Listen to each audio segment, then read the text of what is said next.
5월의 어느 날부터인가 손녀의 소식이 뚝 끊겼습니다. 딸도 사위도 연락을 받지 않았습니다. 무소식이 희소식일 거라 믿었지만 2달 후 찾아간 딸의 집에서 할머니는 털썩 주저앉았습니다. 눈에 넣어도 아프지 않을 것 같던 생후 20개월 된 손녀는 아이스박스 안에서 숨져 있었습니다. 아이를 죽인 건 함께 살던 의붓 아빠였습니다. 수사 과정에선 성폭행 정황까지 드러났습니다. 이번 주 들어 남성의 신상 공개를 요구하는 국민청원까지 올라왔지만 그것조차 쉽지 않다고 합니다. 손녀를 잃은 할머니는 누구에게 하소연해야 할까요?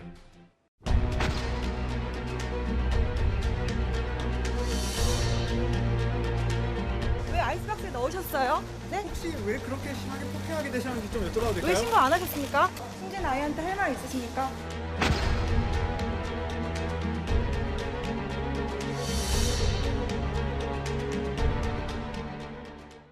네, 밤에 잠이 안 오게 하는 사건이었습니다. 시신을 방치까지 했다고요. 네, 아이가 숨진 건 지난 6월 15일 새벽입니다.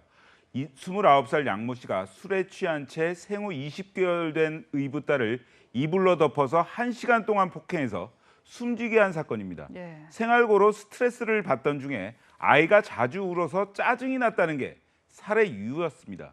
아이의 외할머니로부터 당시 상황을 들어봤습니다. 그때 화장실에 있었답니다.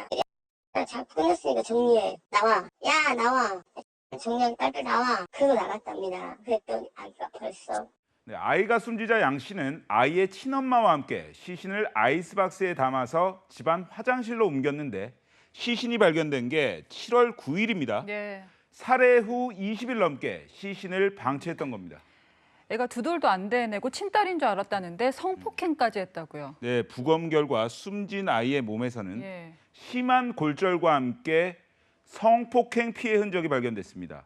경찰은 아동학대 살해 혐의뿐 아니라 13세 미만 미성년자 강간 등의 혐의를 적용해서 양 씨를 구속했는데 외할머니는 자신의 경험담을 털어놨습니다. 항상 물어봐요. 엄마 어디야? 언제 와?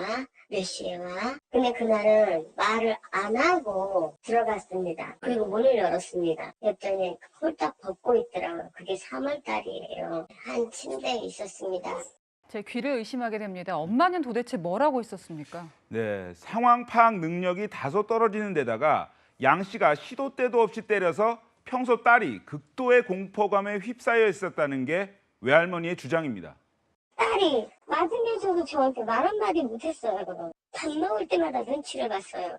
네, 하지만 양 씨와 함께 숨진 딸의 시신을 아이스박스에 담아서 숨긴 사실은 부인할 수 없습니다.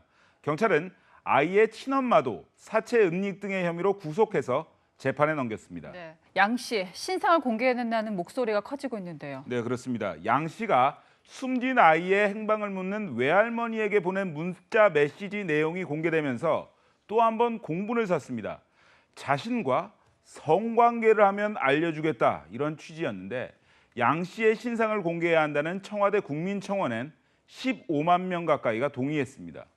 범죄 수법이 잔인하고 중대한 피해가 발생한 특정 강력범죄 피의자의 경우에 얼굴과 이름, 나이 등을 공개할 수 있고 양 씨에게 적용된 13세 미만의 미성년자 강간 혐의도 이 특정 강력 범죄에 포함됩니다. 예. 하지만 양 씨는 현재 수사기관에 입건된 피의자가 아니라 이미 재판에 넘겨진 피고인 신분이기 때문에 신상 공개는 사실상 쉽지 않아 보입니다. 수사 과정에서 양 씨의 신상을 공개하지 않은 이유에 대해서 경찰은 아동학대 범죄 피의자의 신상이 공개될 경우에 피해 아동 가족 등에 대한 2차 피해 가능성이 있다고 판단했다 이렇게 네. 밝혔는데 전문가는 반박했습니다. 여기서 말하는 2차 피해는 양모 씨의 가족들과 관계인들에 대한 2차 피해인 거지 피해자에 대한 2차 피해는 여기와 관계 없는 거죠. 그 신상 공개는 그 사람의 이름, 나이, 얼굴을 공개하는 거지 피해 사실 공표와도 전혀 관계없는 내용인 거죠. 네, 경찰이 신상 공개를 하지 않기로 결정하는 과정에서 전문가들이 참석하는 신상정보 공개심의위원회조차 열지 않은 것을 두고도 네. 뒷말이 나옵니다. 네. 뉴스를 오래 진행했지만 사람이 어디까지 악할 수 있는지 정말 답답합니다. 사건을 보다 최석구 기자였습니다.